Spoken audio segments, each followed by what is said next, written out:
चाहे नासा के space craft की ट्रांसपोर्टेशन हो या फिर दुनिया की सबसे बड़ी ऑयल रिग को एक जगह से दूसरी जगह लेकर जाना हो, हिस्ट्री में कई ऐसे ट्रांसपोर्ट ऑपरेशंस हो चुके हैं जिन पर यकीन सिर्फ तब आता है जब हम उनको अपनी आंखों से देखते हैं। लेकिन आज आप जिस चीज की ट्रांसपोर्टेशन देखेंगे वो कोई ऐसी चीज नहीं है जो आम तौर पे ट्रांसपोर्ट की जाती हो। जी हाँ, हम बात कर रहे हैं एक ऐसे होटल की जो 4 फ्लोर्स पर फैला हुआ है और जिसमें टोटल 86 रूम्स मौजूद हैं। कंक्रीट और स्टील से बने इस होटल को आखिर सही सलामत ट्रांसपोर्ट करना इतना जरूरी क्यों था?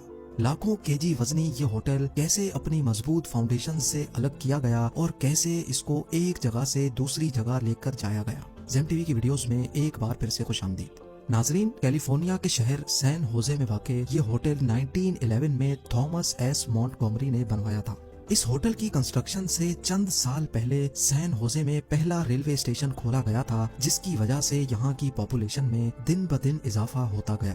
जाहिर है, जहाँ चहल पहल ज्यादा होने लगती है वहीं ये अपॉर्चुनिटी बिजनेसमैन किसी भी सूरत मिस नहीं करना चाहते और टी.एस. मॉन्टगोमरी ने भी ऐसा ही किया। इन्होंने यहाँ जमीन खरीद कर उस पर एक शानदार होटल और रेस्टोरेंट बनवा दिया जिसका नाम होटल मॉन्टगोमरी रख दिया गया। ये अपने दौर का लग्जरी तरीन और काफी ज्यादा मॉडर्न होटल हुआ करता था, जिसको उस वक्त की लेटेस्ट टेक्नोलॉजी यानी कंक्रीट और स्टील इस्तेमाल करके बनाया गया था। वो तमाम फैसिलिटीज जो आज हर घर में मौजूद हैं, वो पहली बार मॉन्टगोमरी होटल में इंट्रोड्यूस करवाई गई थी, जैसा कि ब्लोअर फैंस, प्राइवेट बाथटब्स, हर रूम के लिए प्राइवेट टेलीफोन लाइन और हर फ्लोर पर इजी एक्सेस के लिए एलिवेटर्स भी।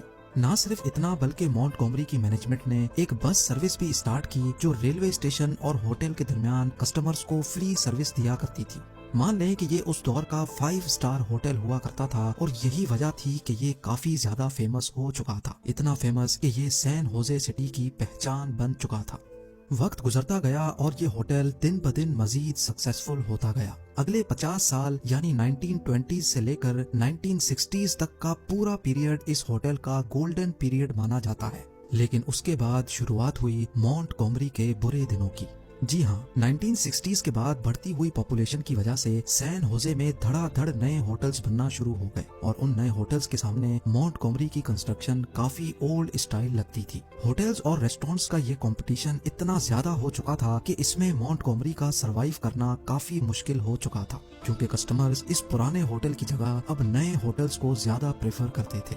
यही वो वक्त था जब मॉन्टगोमरी की मैनेजमेंट ने आखिरकार होटल बंद करने का फैसला कर लिया। कंपटीशन की ये रेस अब इतनी बढ़ चुकी थी कि 1980s और 1990s के बाद सैन होजे डाउनटाउन में नए होटल्स बनने की कोई जगह ही नहीं बची थी। लेकिन दूसरी तरफ विजिटर्स की डिमांड थी जो किसी भी सूरत कम नहीं हो रही थी। 1990s में जहां मॉन्टगोमरी होटल किसी वीरान हवेली का मंजर पेश करता था, वहीं इसके बराबर में दूसरे 5 स्टार मॉडर्न होटल्स कस्टमर्स की चहल पहल से गूंज रहे होते थे। मॉन्टगोमरी के बराबर में होटल फेयरमाउंट मौजूद था जिसमें 535 रूम्स मौजूद थे। इतने ज्यादा रूम्स होने के बावजूद भी ये होटल हर वक्त ओवर बुक्ड रहता था और यही वजह थी कि इनको अपना होटल एक्सपेंड करने की बेहद जरूरत थी। लेकिन इनका बैड लक ये था कि इनको अपना होटल एक्सपेंड करने के लिए जगह चाहिए थी और ये जगह ही इनके पास नहीं थी।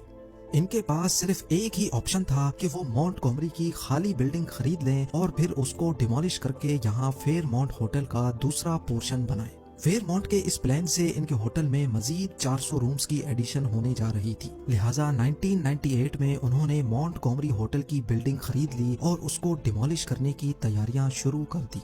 लेकिन जैसे ही ये खबर लीक हुई तो शहर के कई लोगों ने मॉन्टगोमरी की डिमोलिशन के खिलाफ एतराज किया। लोगों का मानना था कि मॉन्टगोमरी भले ही पुराना हो चुका है, लेकिन ये सैन होजे सिटी की पहचान है और जो लोग अपने पास्ट को तबाह कर देते हैं उनका फ्यूचर भला कैसे अच्छा हो सकता है। इसी दौरान शहर में मेयर के इलेक्शन होने वाले थे और ये एक बहुत अच्छा मौका था लोगों में फेमस होने का।